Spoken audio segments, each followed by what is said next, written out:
Welcome to this session of the Piedmont History Group Talks, and we're delighted to be able to revive it, and especially delighted to have Brian Toohey as the main speaker. For those of you who are unaware, Brian Toohey is the preeminent investigative journalist in Australia and has been for a remarkably long time. He edited the National Times, which offered a penetrating analysis of Australian politics through the 1970s and 1980s. He continues to report, to investigate and to report on Australian politics for pretty much every worthwhile Australian newspaper and many overseas ones as well. His latest book, Security, published by Melbourne University Press, is available through Glebe Books as well as directly from Melbourne University Press, and I would recommend that to you. I'll just show you what it looks like. That's what it looks like, and it's a great read. It's not a happy read, but it's a very important one. Please be muted during Brian's talk. When you have a question or a comment to make during the question and answer, please wave your hand physically, not symbolically, and I will try to call you to unmute and take part in the conversation. Brian, the screen is all yours. Okay. Look, I want to try to give some examples of what my book, in terms of both the information and the analysis, contains. The book's called Secret, The Making of Australia's Security State, and I'm pleased to be talking to the Piedmont History Group today.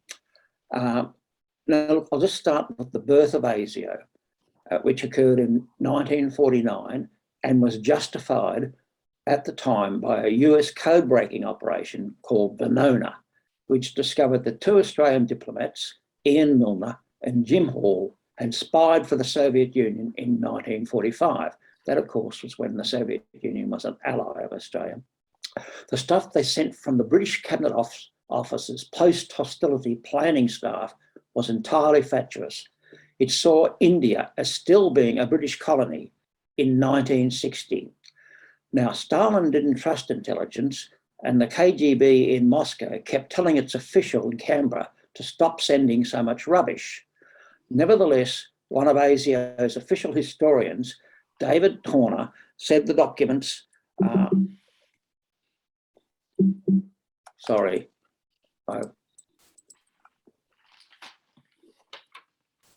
you mind? Can you close that gap up or something? Or yeah. Okay. Good, thanks. Nevertheless, one of ASIO's official historians, David Horner, said the documents would have been of great value to the Soviet Union.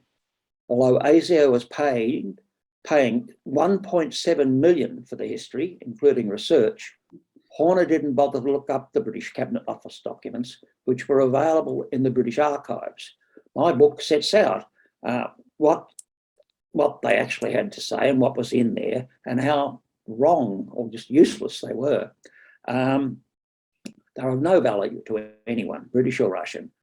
The only trader that mattered was an American William Wiseband, who worked for the forerunner to the US National Security Agency on the massive code-breaking operation on all Soviet diplomatic traffic.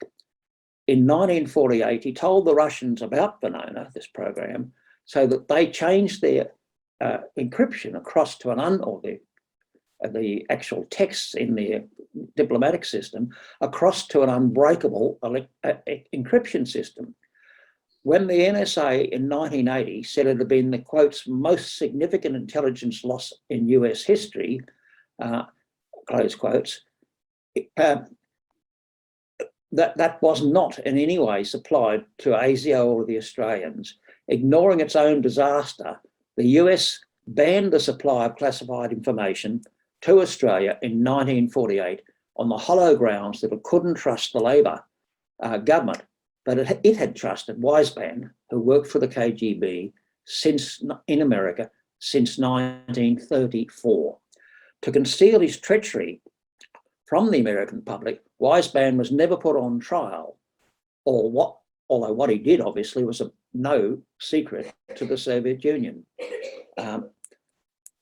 Urged on by the Americans, ASIO continued to hunt for Australian spies for at least 20 years after 1925.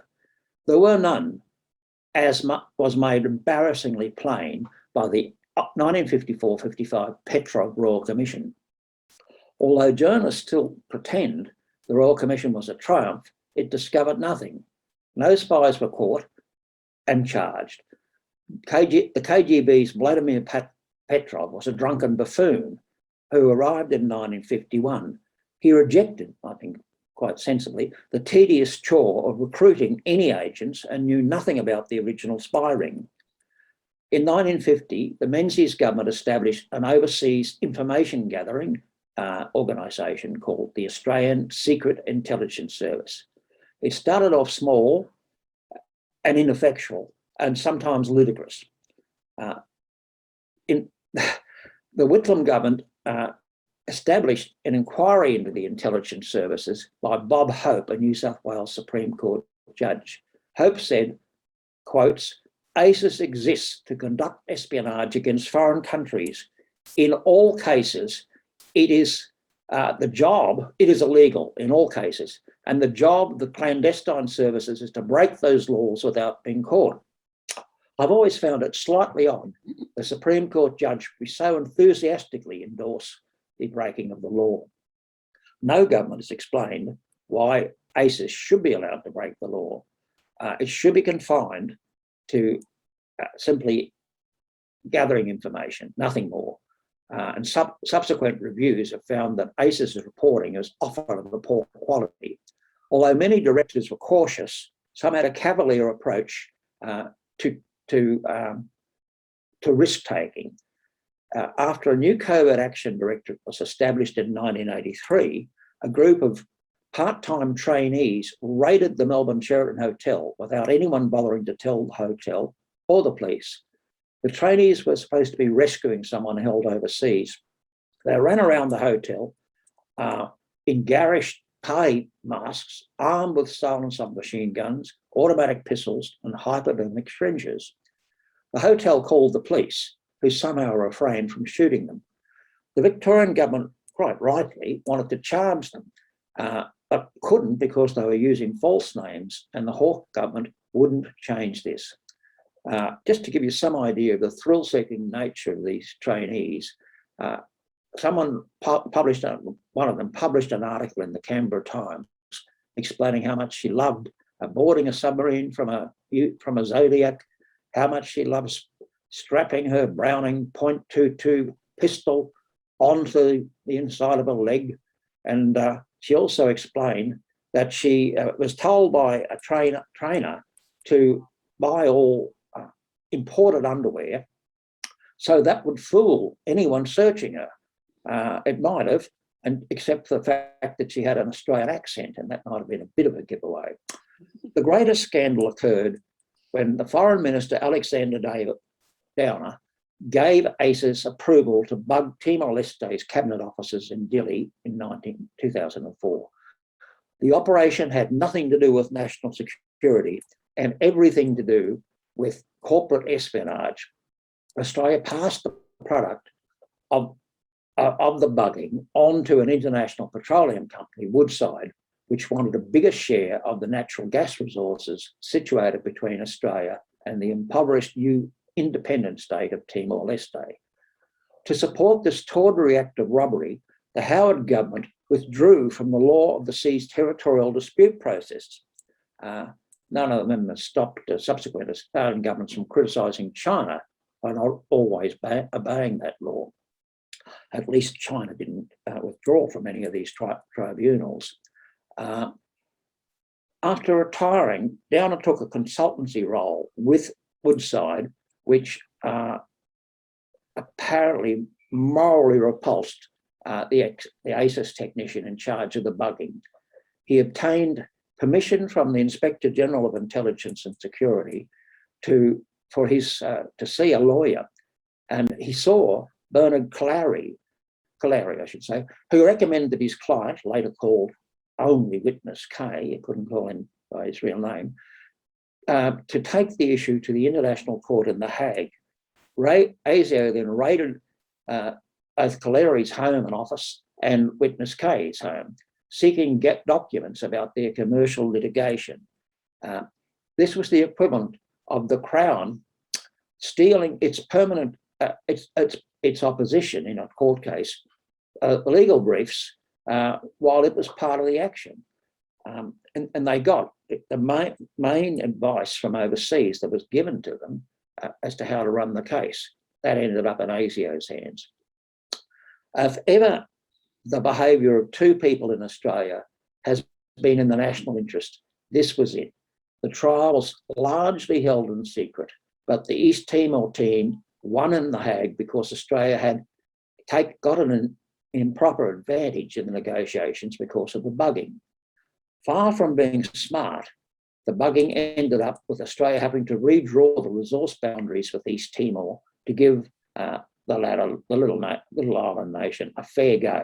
It now seems likely that Indonesia want Australia to redraw its resources boundaries because they were drawn up following an ACES operation in Jakarta. I'll just explain a bit now about the eavesdropping activities that intelligence services in Australia do. Australia and New Zealand were invited to join what's informally called the Five Eyes Signals Intelligence Sharing Agreement in 1956. This Anglo-Saxon group already had the UK, US and Canada as members. Although this is an Anglo-Saxon relic, it sits uneasily in our region. Yet Australian governments and journalists have become increasingly excited about their exclusive membership to this club. Originally set up to exchange signals intelligence, the Five Eyes group now swaps other intelligence, and Australia is using it to try and to build a program devising economic action to hurt China, which of course is our biggest trading partner.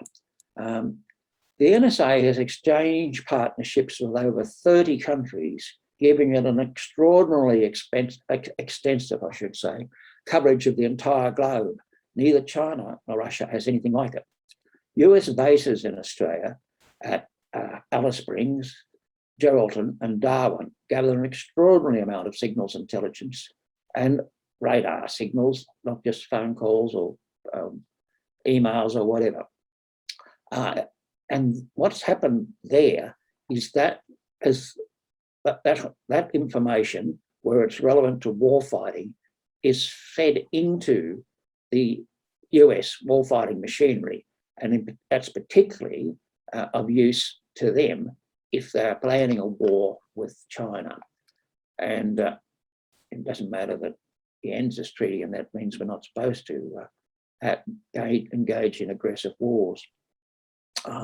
Sometimes the information is collected by satellite interception, and others by using ground stations that listen into hundreds of commercial and military communication satellites and tap into the global network of optical fibers. And as I said, much of this goes into the US warfighting machinery. Edward Snowden, a former consultant with the NSA and the CIA, did the world an enormous service in 2013 by releasing staggering amounts of information about how the US was operating a global surveillance network, which even included spying on every American citizen. One leaked document said that the NSA, quotes, is authorised to spy on the citizens of America's closest allies, including Britain and Australia. That, of course, is totally denied. We're supposed to never, ever spy on one another. That's not true. The shared intelligence can be used to kill people who pose no threat to Australia. Think drone attacks. In a horrific development, the NSA leaked information about its malware to hack or destroy data. That has been sold to criminals who use it as a ransomware to block computers in a wide range of companies and public utilities and demand payments to turn them back on. WikiLeaks also made a valuable contribution when it received leaks of an enormous amount of CIA work in the same area. It showed that the CIA had lost control of its global hacking program, and which could be used to assassinate people by hacking into their cars' computers. Importantly, the Americans developed ways to make it impossible to know where a hacking attack was actually coming from, even if it came from, say, Russia or China. Presumably, those two countries can do the same. In this case, it's nonsense for think tanks like the Australian Strategic Policy Institute to say they know the source. When the Census Bureau computers crashed on a previous occasion, it was quickly established that this did not result from outside intrusion. But in order to stop the ASPI's head, Peter Jennings, going on the 7:30 program and saying it came from China, then that had already been established earlier that day that it didn't come from outside Australia at all. And the next day, the then Prime Minister Malcolm Turnbull said what happened was that the storage for the census computers had become overloaded. They just didn't have enough storage, and that was the only problem. Nonetheless, this has no way stopped the ABC repeatedly having Jennings on as an expert. If he'd have had any sense of decency after that, he would have crawled up the nearest log and never come out. But the ABC, of course, has him repeatedly on. The government recently increased the penalties for espionage in Australia. There was no recognition that sometimes espionage is a good thing.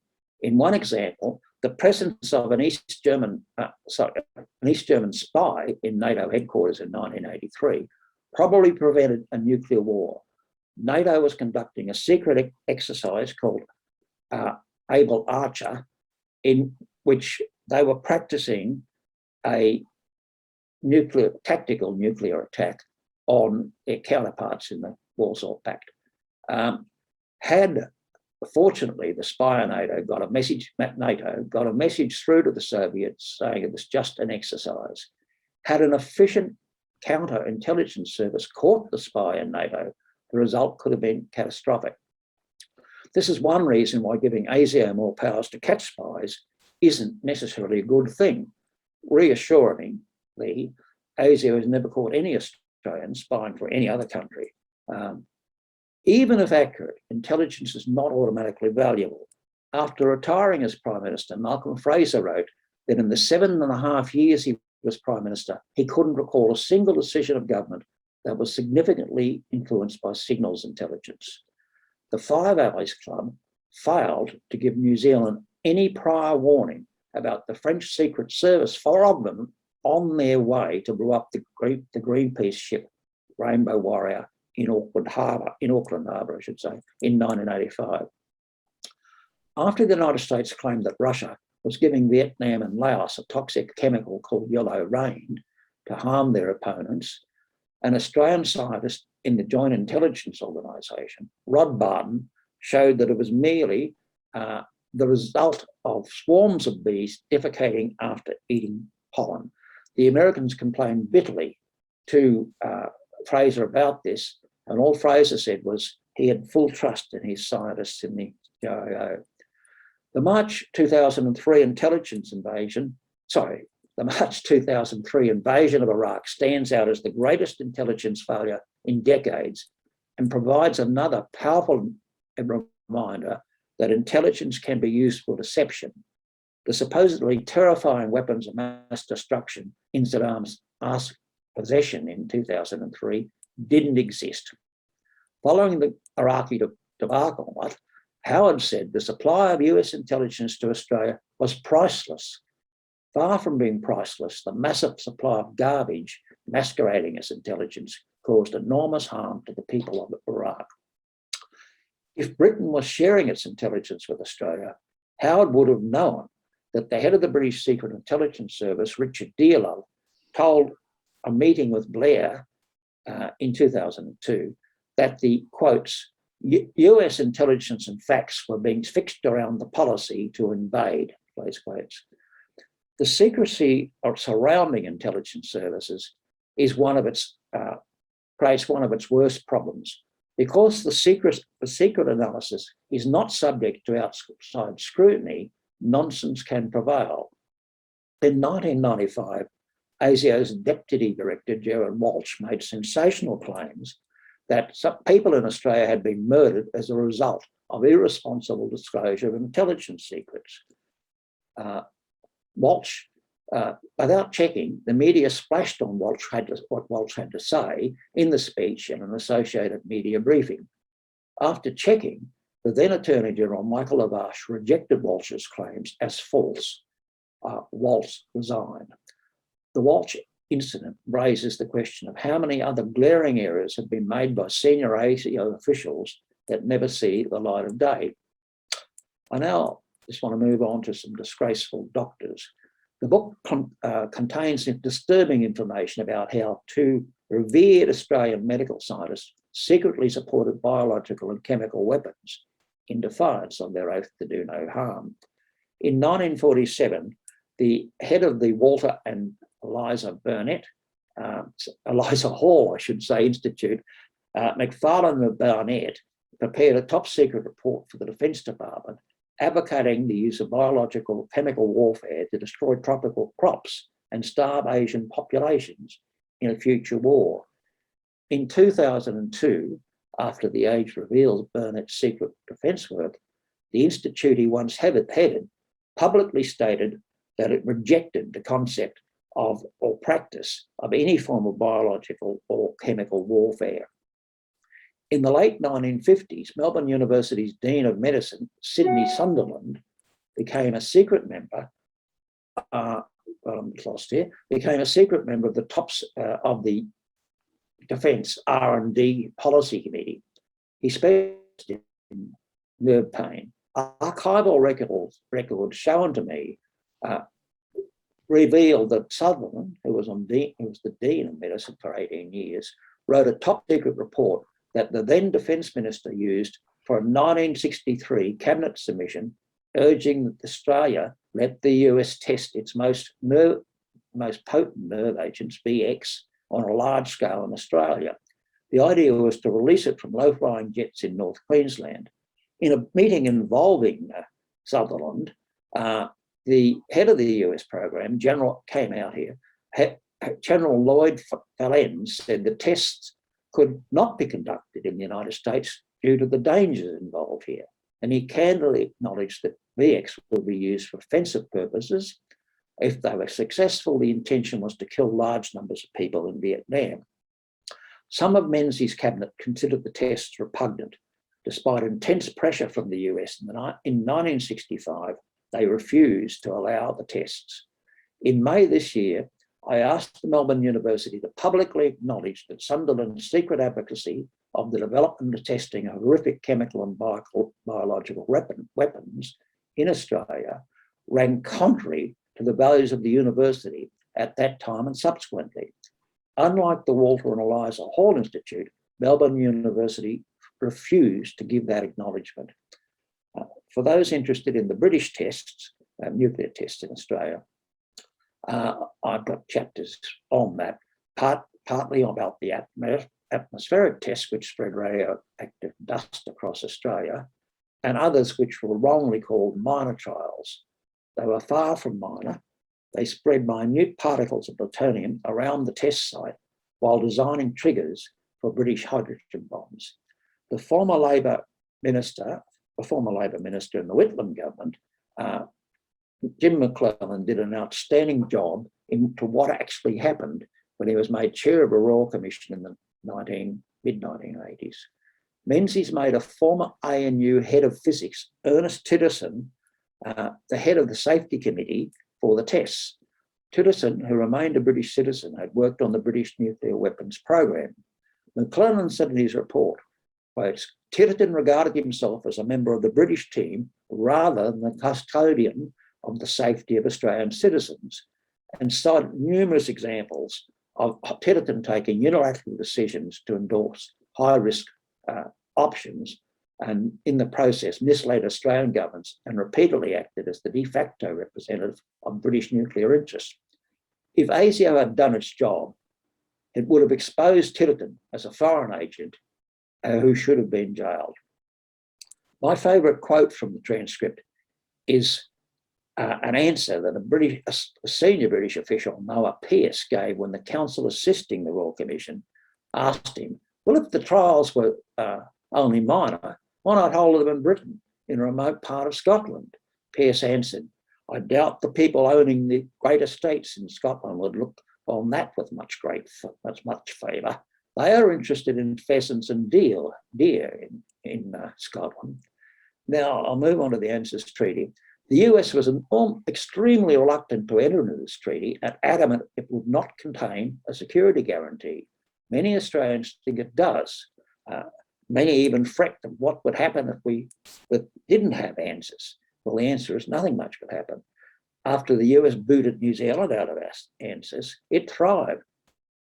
Because the Australian military is now so closely integrated with the US's, we will always go to the next war with the US, almost certainly in violation of the ANZUS Treaty. The only obligation in the treaty on its members is set out clearly in Article 1, that they should not use force in international relations unless they are attacked, and then they should get the permission or the backing of the Security Council to use force in reply. The Iraq and Vietnam wars were some of the worst, where we violated the ANZUS Treaty and the UN Charter. Few Australians seem to understand how bellicose, I should say, the United States is. The Congressional Research Service has found that the US has used its military forces overseas in other than a normal peacetime manner on over 160 times since the end of the Cold War in 1991. Our Carnegie Mellon scholar, Doug Levin, has found that the US intervened in 81 foreign elections between 1946 and 2000, and the Soviet did so 36 times. The most damaging US intervention was to stop an internationally agreed election in Vietnam going ahead in 1956 to decide who should be president and to unify the country. In his memoirs, in his memoirs, President Eisenhower explained that they couldn't let the election go ahead because Ho Chi Minh would have won easily. That would have meant that the Vietnamese people would not have been subjected to massive bombing, napalming, torture, assassinations, and spraying with dioxin, which of course is a persistent toxin, which still causes devoted Vietnamese mothers to give birth to children with terrible afflictions. When the US and the UK overthrew the democratically elected secular leader in Iran in 1953, it had perverse repercussions after they restored the Shah on the throne. His corruption and brutality prompted the replacement, his replacement by the Ayatollahs. Without that interference, Iran could be a prosperous and peaceful country today. The US, with some assistance from ASIS, the Australian Secret Intelligence Service, helped orchestrate the 1973 coup in which a vile dictator, General Pinochet, took over and held power for the next 17 years. The Iraq and Vietnam wars were some of the worst, where we violated the ANZUS Treaty and the UN Charter. The elected Prime Minister of the Congo, Patrice Lumumba, in 1961 survived an attempt by the CIA to poison him, and then when it failed, they backed local opponents to kill him.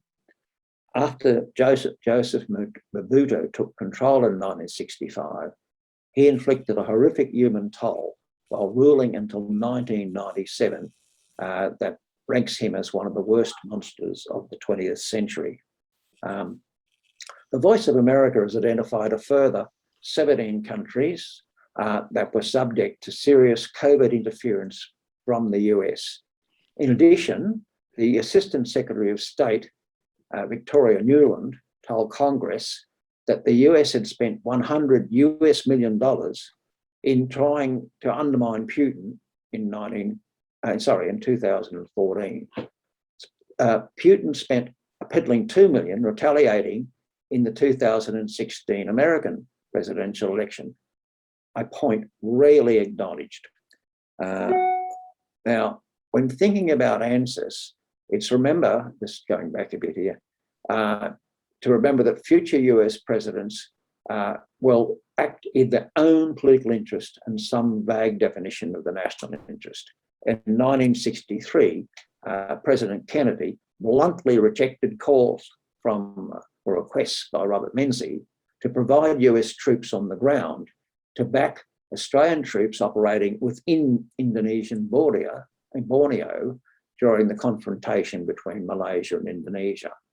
Now, Malcolm Fraser argued that it would be safer if Australia withdrew from ANZUS because that would make it much easier to stay out of disastrous wars with China. Now, Bill Pritchard, one of the finest strategic thinkers to have headed defence, said after he retired that it would have been better not to have joined ANZUS and for us to make our own way in Asia after World War II. Other commentators say there is no prospect a US president would risk sacrificing an Australian citizen to protect Australia from a nuclear attack. An alternative, of course, would be to stay in ANZUS, but always obey the UN Charter and the treaty's ban on joining wars of aggression. Doing so, Australia would simply be adhering to the rules-based international order it's so quick to accuse others of breaching. I might just roll ahead a bit in case I'm behind. Despite the Hawke government's claims to the contrary in the 1980s, Pine Gap, that's the big base, the ground station which linked to American satellites, spy satellites, that had nothing to do, it said it had an enormous amount to do with arms control, and weren't we lucky? And the whole thing was just very peaceful, and the Hawke government was contributing to peace, etc. In fact, it had everything to do with mass surveillance and helping the US warfighting machinery, and nothing to do with arms control. In part 20 of the book explains that in a lot more detail. The national security laws, I'll just see I'm going for time, unless you, I think I should pack it in now. Unless you want me to talk about the national security laws. Another 10 minutes. How long, sorry? Sorry, I think give it another 5 minutes anyway, Okay. At least. Okay. I don't want to stop you in mid-flow. Well, good heavens. Well, the national security laws. Australia had no terrorism laws before 2004. It got by with ordinary murder laws. Yet between June 1966 and September 11, there were 154 acts of terrorism, that's involving politically motivated violence, including bombings, stabbings and shootings in Australia. In 1978, a bomb killed 2 garbage collectors outside the Hilton Hotel where 12 foreign leaders were meeting. The Prime Minister at the time, Malcolm Fraser, saw no need for new laws to replace the existing murder laws, and nor did he attempt to wedge Labor for being weak on terrorism. Labor established ASIO as a domestic information gatherer without any, that's back in 1949, without any executive powers to question or arrest people or refuse to identify themselves honestly. This distinguishes it from, or did then distinguish itself, ASIO, from being a secret police agency. That changed under the Howard government. In 2003, it gave ASIO the powers to compel people, arrest them, detain them and question people and compel them to answer questions over a week, even though they were known to be innocent of any crime. So much for habeas corpus. That's been expanded recently, that law. Both sides of politics and the media work themselves into a tremendous lather about the horrors of foreign influence and foreign interference. Trying to influence others is a fundamental right in a democracy. Foreigners should also have that right, provided they explain who they're acting for. Now, the previous head of ASIO, Duncan Lewis, warned that Australians could wake up one morning and find their country had been taken over by Chinese agents, I should say. This is fantasy. This comes from the top intelligence official at the time. Yet, imagine the top echelons of politics, the courts, the military, and so on, are fully capable of making up their own mind and not being influenced by Chinese agents, especially when China's so on the nose. I'll just try to roll ahead a bit now because I don't want to talk for any longer than I have to. I will say this one. The behaviour which would normally constitute a serious crime is frequently committed in the name of national security. The only reason it isn't a crime is because governments pass laws saying it isn't. Examples include breaking and entry, assault, electronic eavesdropping, stealing computer hard drives, bribery, and corporate espionage. After a New South Wales judge, Michael Adams, found in 2007 that two ASIO officers had committed a serious criminal offence of kidnapping, the Parliament passed new laws preventing the media from reporting that intelligence and security officers committed violent acts other than murder during what's called a special intelligence operation. I think I better leave it there. I just want to read. I'll just read you a conclusion, okay? Yeah. After setting out these horrific new laws that Scott Morrison brings in, which don't require judges to enter warrants, the intelligence agencies can issue themselves or approve what they are doing without any outside attempt from courts to involve themselves. And this involves destroying computers, this sort of stuff. Now, the head of the Home Affairs Department, Michael Pizzulo, is the driving force behind this avalanche of new laws. But he's relaxed about the absence of judicial warrants. He told a parliamentary committee, if we were to say to you that a notice is a warrant, and through an incantation and the sprinkling of some magic dust, all of a sudden greater oversight is achieved. It's the same person, the Attorney General, rigorously discharging their ministerial duties. Attorney Generals, the problem is they're cabinet ministers, not judges. They shouldn't have anything to do. And I'll just finish on this sentence. To give a taste of Pizzulo's thinking, he says, quotes, the state has to embed itself invisibly into global networks and supply chains and the virtual realm in a seamless and largely invisible fashion, I should say, intervening on the basis of intelligence and risk, increasingly over a super scale in very high volumes. This zealotry would not be out of place in China. It also might suggest that sometimes people's ability to write clearly reflects their inability to think clearly. Okay, I will leave it at that. Thanks. I think you have sufficiently alarmed us. That was amazing. Thank you, Bruce. Brian, that was extraordinary. And I now open this to questions, and anybody who has a question or a comment, please wave at me and I'll call you in. Rem's iPad, yes, please. Yes, sorry, Rory Maguire here, Brian. Just wondering if you've got any thoughts on the AUKUS fandango that's been announced in the last few days. This is the British, American and Australian, it's a new Anglo-Saxon alliance that we're moving into.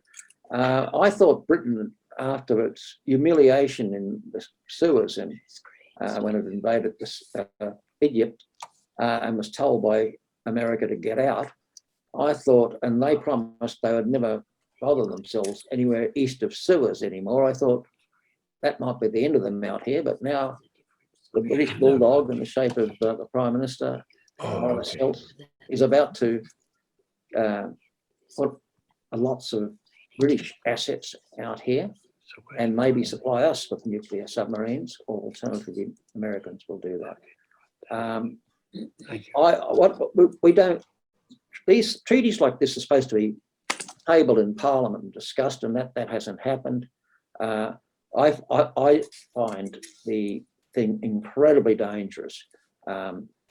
These nuclear submarines, the tax submarines, add almost nothing to Australia's defence capability. Much smaller and conventionally powered submarines are quieter, better, and can do the job of normal job of conventional warfare. These ones, their job is to try and sink Chinese submarines carrying nuclear weapons. And that's when you get into a pretty nasty mess in terms of the escalation of wars. So much to look forward to. Yeah. Yeah. Can I just say, apparently when the Soviet Union collapsed and the archives of the security things became available, it turned out that Soviet spies had been collecting information, possibly correctly or incorrectly, but anyway, they're risking their lives to do it. But everything was, the Soviet state was so paranoid that almost everything was labeled top secret and no one was allowed to read it. So it's there for historians, but not for practical people. Anyway, other questions? Sorry, yes. Winton. Thank you, Brian. That was fascinating.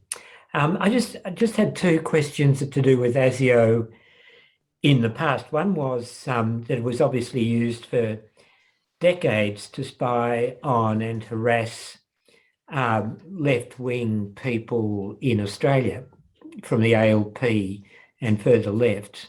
And I was thinking of Mark Aarons's wonderful book, The Family File, about the way they spied on 5 generations of Aaronses. And I was just wondering, so my first question is, does that practice still continue?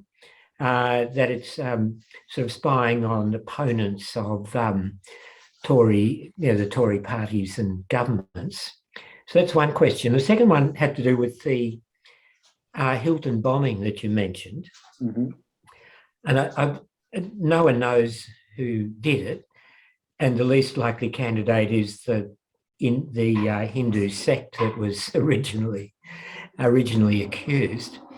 But the theory I've seen is that that the Fraser government was about to cut the budget of ASIO, and so ASIO put a bomb in the bin outside the Hilton Hotel, and then rang up the Redfern cops and told them there was a bomb there and they should come and defuse it, and that would have created a panic without anyone being hurt, and ASIO's budget would have been replenished. But unfortunately, the Garbos got there before the plod did, and the rest is history. I'm just wondering, is that a plausible explanation of the bombing? I've heard that. I simply don't know. I mean, 2 garbage men were killed and 1 policeman, but I don't know about that. Your earlier question, the ASIO in the 50s and 60s collected huge amounts of files on particularly academics. I wouldn't say they're all left wing. I don't think they were. They weren't very discerning about who they collected it on. No, that after the Hope Royal Commission, he savaged that, and I think ASIO had to pull its head in for quite a while. I don't know. What ASIO seems to be most worried about today, and I find it appalling, is trying to find out what university staff or what researchers, in particularly in scientific research, that then they might be giving to the China or or sharing with China, which, of course, particularly in science, proceeds on the basis of sharing the information around the globe. And what ASIO is doing is going to harm Australia's scientific research and other non-scientific research, because they're trying to ping people as basically being dupes of China. And I mean, America still has a lot more sharing of scientific research with China than we do. So I don't think, yes, they obviously they had to be diverted on doing, checking on who's might be doing a terrorist or wanting to do a terrorist attack here after September 11. But now their big focus has moved on to who is an agent of influence here. And that's very much like who is a subversive, I think. People who are going to sort of try to influence the government policy. And that quite a while, that they were looking for, they said they were looking for, and the Australians said Manchurian candidates. And I thought, taha, when the Liberal Party elected, I think it was, I can't think of her first name, was it Lucy Liu, as in a seat in the Parliament. I couldn't remember from the novel of the Manchurian Candidate or the movie, they were different. I wasn't quite sure whether her job was to kill the Prime Minister or to just become the Prime Minister. But so far, she's behaved herself, I'm pleased to see, in Parliament, and none of these prophecies have come true. Mm. I might just add one thing here. The ASIO and the Parliamentary Committee on Intelligence Service, they have a lot of interchanges, and particularly Michael Pasulo, with journalists, and they give them briefings and so forth. And some of this ends up with very wrong information being published. And one very prestigious journalist did a very big report on how a young Chinese spy had defected to Australia, and that President Xi would be that very evening watching him on 60 Minutes, spell all of this out. Well, the only trouble was that he wasn't a spy, he was a fraud who was trying to come here to get citizenship and for his family. And there are similar examples of that, just crazy stuff. Like there was another story running that a Chinese Australian car dealer in Melbourne, the Chinese were trying to put him into Parliament as a stooge in the Parliament for them. Well, the only problem was that the guy was a bankrupt. Well, sorry, he was so deeply in debt he could come back bankrupt next week. Well, you don't go into Parliament, they don't put you into Parliament if you're going to be bankrupt, a political party. And the other thing was that he'd committed serious, like really serious financial fraud type criminal offences, and he committed suicide. The idea that he was being groomed to go into Parliament was just ridiculous. I don't know. He sounds like a quite promising candidate in terms Sorry, other questions? Yes, Lambert, please. Oh, no, good. Thank you, Brian. It's really a very interesting subject, particularly because I mean, you start talking about NSA and stuff, and that kind of tipped into my world a little bit. I'd worked with some quite large companies that may have been hacked, or they were not hacked, but they've been listened to, and they didn't even know. And I was wondering if you might be aware of this book as well, which is about the history of the GCHQ in the UK and stuff like that. And I'm happy to lend that to you if you be interested in borrowing that. But yeah, it's basically just to say thank you. And but I've got to go. Thank you very much. There's just no doubt that network, which NSA is the #1 agency, then the British, and the 30 different countries are cooperating with them. They have the most extraordinary surveillance network ever established, on Earth, and they have all of the relevant sort of data they intercept, like radar signals, and that gets fed into the US warfighting machine. And Pine Gap in Australia is the number one asset for them in terms of collecting electronic intelligence from China. the whole It's a fascinating subject, I have to admit. Like, you know, the things that we don't know or need to know, but like, you know, and obviously what's going on with China, you know, relationships at the moment, it could get interesting. You know, you know, they use hacking quite a lot, and they rely on information that comes from the social networks, and TikTok is owned by them, and Reddit's owned by them, and things like that. So there's a lot of information that they've got, and they're collecting.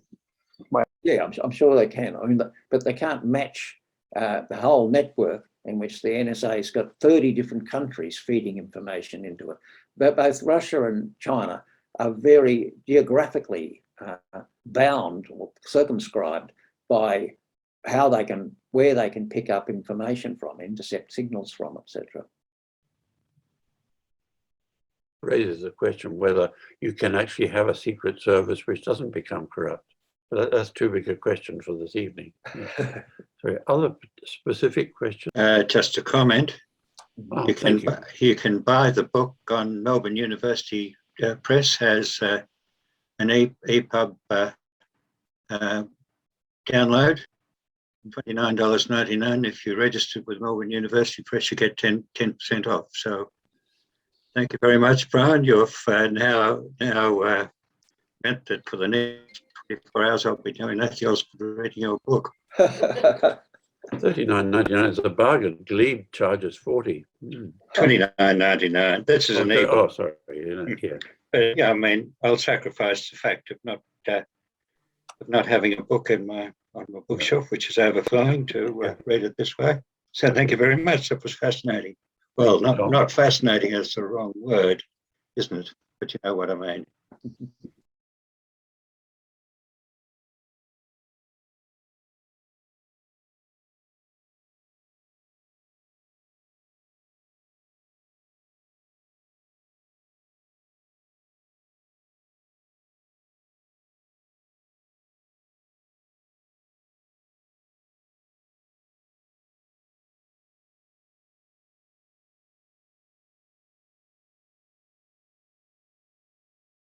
First, it was noticeable that Michael Pasullo had a speech saying what the big threats to Australia were, and he never mentioned, this is just before the New Zealand atrocity, he never mentioned right-wing groups. However, they now state, ASIO and those state that they put a lot of effort into right-wing groups now. So I think they have to be doing some of it. The earlier question was, sorry, just remind me of that one. If you could summarise your concerns in the changes of legislation, say by Dutton and Morrison over the last few years. That's, yes. What's happened there is that they're giving the power to some crime fighting, or supposedly crime fighting agencies, plus the intelligence agencies, to break encryption on all sorts of people's equipment and so forth, but more importantly, to use cyber attacks to destroy computers, which is a pretty dangerous thing. And they can do that as long as they say it's a major crime. The trouble is, the Law Society has pointed this out. They're very good on all this stuff, that the law, a major crime can have a 3-year sentence, as a minimum 3-year sentence, which can be lots of things which magistrates don't even send people to jail for, and nor should they. So they were trying to make out that, oh, this was about pedophilia and that sort of stuff. Thank you very much. It's about just about anything. 2 questions. Could you just elaborate on your thoughts about the changes in legislation over the last few years and how liberal democracies made us as citizens more liable, we don't have a Bill of Rights investigation or any other legal protections like and the US, secondly, has there been as much effort into right-wing concerns as there has been to do things for it, which they would not be able to do in America? And likewise, in the European Union, there's very strict controls, and they're being kept, I think, even though Britain's left the EU, they're keeping those protections as far as I know, so that where don't have the sort of protections that just about all the other countries that we like to claim we're similar to have. And we don't have that. And as far as I can tell, no one gives a damn in Australia except the Law Society and a couple of other people. Certainly not the Labor Party. I've never seen it opposing any of this stuff, nor will oppose the nuclear submarines. More disturbing questions. It has to be said that ASIO surveillance is largely why Australia had full employment for so many years, because it employed so many people tracking other people. Brian, I think you've stunned us. Or bored you. And we should be stunned by what you're saying. No, not at all. It's very interesting. Yeah. Okay. Well, thank you very much. That was brilliant, and we have recorded it, so it will be available through the website fairly soon. But it won't be quite as chilling as a recording as you made it in your presentation. So thank you very much for doing that. That's a remarkable and memorable and disconcerting presentation. And I imagine we all rush out and buy the book as soon as we can. Thank you very much. And thank you and so you now go home and imagine the wine and the nibbles. Thank you. Thank you very much, Donald. And also thank you for Mary helping me so much set up.